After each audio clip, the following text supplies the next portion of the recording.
નમસ્કાર dB live ન્યૂઝમાં આપનું સ્વાગત છે।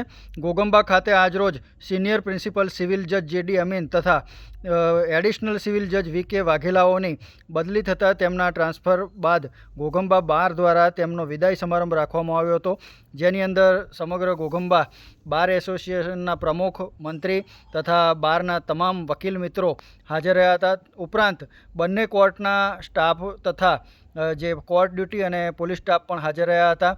ઉપરાંત સરકારી વકીલ પણ હાજર રહ્યા હતા અને જે બંને વિદાય લઈ રહેલા જે મેજિસ્ટ્રેટ શ્રીઓ તેમનું પુષ્પગુચ્છ આપી તેમજ શાલ ઓઢાડી અને શ્રીફળ આપી સન્માન કરવામાં આવ્યું હતું અને બંને જજ શ્રીઓને વિદાય આપવામાં આવી હતી અને ભાવભેર તેઓએ દ્વારા આપવામાં આવેલા નિર્ણયોની પ્રશંસા કરવામાં આવી હતી।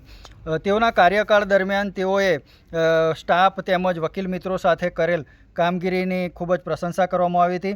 આ પ્રસંગે પ્રિન્સિપલ સિનિયર સિવિલ જજ જે.ડી. અમીન તથા એડિશનલ સિવિલ જજ વી.કે. વાઘેલાનાઓને સમગ્ર બાર એસોસિએશન દ્વારા, વકીલ મિત્રો દ્વારા, સરકારી વકીલ દ્વારા અને પોલીસ કોર્ટ ડ્યુટી સ્ટાફ દ્વારા તેમનું ખાસ સન્માન કરવામાં આવ્યું હતું। પુષ્પગુચ્છ તેમજ શાલ ઓઢાડી અને સન્માન કરવામાં આવ્યું હતું અને ત્યારબાદ સમગ્ર બાર રૂમ ખાતે આ જે કાર્યક્રમ યોજાયો હતો એની અંદર બાર એસોસિએશનના પ્રમુખ ચેતનસિંહ પરમાર તેમજ સરકારી વકીલ શ્રીમતી કામોલ તથા બાર એસોસિએશનના મંત્રી પી.એસ. ખેર દ્વારા વક્તવ્ય આપવામાં આવ્યું હતું તથા બંને મેજિસ્ટ્રેટશ્રીઓના કાર્યકાળને સુખદ કાર્યકાળ ગણાવ્યો હતો અને ઘોગંબા ખાતે વકીલ તથા મેજિસ્ટ્રેટશ્રીઓ સાથે ખૂબ જ સાહદપૂર્ણ અને એકતાપૂર્ણ જે કામગીરી ચાલી રહી છે તેની પણ પ્રશંસા કરી હતી। ત્યારબાદ વિદાય લઈ રહેલા બંને મેજિસ્ટ્રેટશ્રીઓએ પણ પોતાના ઘોગંબા કોર્ટ સાથેના જે અનુભવો છે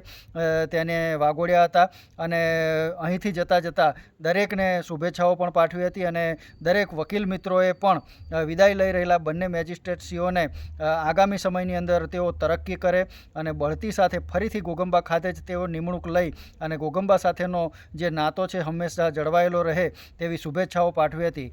કાર્યક્રમ બાદ સમગ્ર બાર એસોસિએશન દ્વારા અહીંયા જમણવારનું પણ આયોજન કરવામાં આવ્યું હતું, જેમાં વકીલો તથા સમગ્ર સ્ટાફ અને બંને મેજિસ્ટ્રેટશ્રીઓએ એકસાથે ભોજન લઈ અને ત્યારબાદ છૂટા પડ્યા હતા। આમ ઘોગંબા ખાતે વિદાય લઈ રહેલા બંને મેજિસ્ટ્રેટશ્રીઓનું ભાવભેર ઉષ્માભર્યું સન્માન કરવામાં આવ્યું હતું અને તેમને ખૂબ જ ભાવપૂર્વક વિદાય આપવામાં આવી હતી।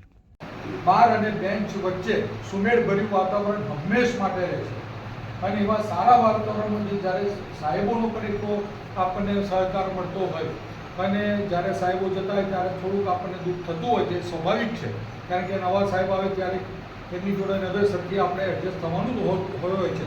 તેવા સંજોગોમાં આપણા બંને સાહેબો જ્યારે આપણી પાસેથી વિદાય લઈ રહ્યા છે, 3 વર્ષનો એમનો કાર્યકાળ આપણો ઘોગંબાનો સુખદ બની રહે, આપણને કાયમ માટે યાદ રાખે એવી આપણે એમને વિનંતી કરીએ છીએ। સાથોસાથ એમની હેલ્થ અને વેલ્થ બંને સારી રહે આ સ્ટેશન પરથી ગયા પછી પણ અને એમના પરિવારમાં પણ સુખ શાંતિ રહે અને વહેલામાં વહેલી તકે એમની ઉત્તરોત્તર પ્રગતિ થાય, એમને પ્રમોશન મળે, સારી જગ્યાએ પહોંચે અને ફરીથી આપણા જિલ્લામાં આવે તો આપણને મળવાની તકો પ્રાપ્ત થાય એવી આપણે વિનંતી કરીએ છીએ અને પરમ ગોળ પરમાત્માને પણ એમને સુખી રાખે, સારી રીતે એમના હેલ્થ વેલ્થ રહે એવી ભગવાનને પ્રાર્થના કરી હું આ તબક્કે બંને સાહેબોને એમના ભાવિ માટે શુભેચ્છા પાઠવીએ છીએ। અસ્તુ, જય હિન્દ, જય ભારત। એટલે મને જવાનું આનંદની સાથે થોડું દુઃખ છે કે ભાઈ કામ ઓછું છે, મૂળ વર્કોહોલિક માણસને કામ ઓછું મળે તો થોડું એ થાય, પણ કંઈ નહીં, કંઈક ભગવાને કંઈક સારું વિચાર્યું હશે એટલે મને તાંગલ લઈ ગયા છે। આપ સૌની સાથે કામ કરવાનો સુખદ અનુભવ રહ્યો અને આપ સૌ હંમેશા યાદ રહેશો। કદાચ ફરીથી એકવાર કોઈની પણ મેડમ, સરકારી વકીલ કે કોઈ વકીલ સ્ટાફ મિત્રોને કંઈ બોલવામાં, ગુસ્સામાં કંઈ બોલાઈ ગયું હોય તો દિલગીરી વ્યક્ત કરું છું। ધન્યવાદ। અસ્તુ, જય હિન્દ। હું અહીં વિદાય સમારંભમાં હાજર રહેલા તમામનું હું હાર્દિક સ્વાગત કરું છું। તેમજ બંને સાહેબ જોડે મેં 3 વર્ષ વાઘેલા સાહેબ સાથે કામ કર્યું છે, 1 વર્ષ મેડમ સાથે કામ કર્યું છે। બંને સાહેબો સાથે કામ કરીને મને ખૂબ શીખવા મળ્યું છે, મારો બહુ સારો અનુભવ રહ્યો છે અને બંને સાહેબો અહીંથી ગયા બાદ ફરીથી બંને બઢતી મળે બંનેને તેવી ભગવાનને મારી પ્રાર્થના। સિનિયર પ્રિન્સિપલ સાહેબ જે.ડી. અમીન સાહેબ તથા આપણા એડિશનલ જજ સાહેબ શ્રી વાઘેલા સાહેબ, આપણે આજ રોજ સાહેબને વિદાય સમારંભ પ્રસંગે બધા ઉપસ્થિત રહ્યા છે અને સાહેબને માટે એટલી પ્રાર્થના કરી કે સાહેબ ઉત્તરોત્તર પ્રગતિ કરે અને તેમનું શરીર સારું રહે અને એમના માતા પિતા તેમજ બધા માટે શરીર સારું રહે એવું સાહેબ ખૂબ ખૂબ શુભેચ્છા પાઠવી છે.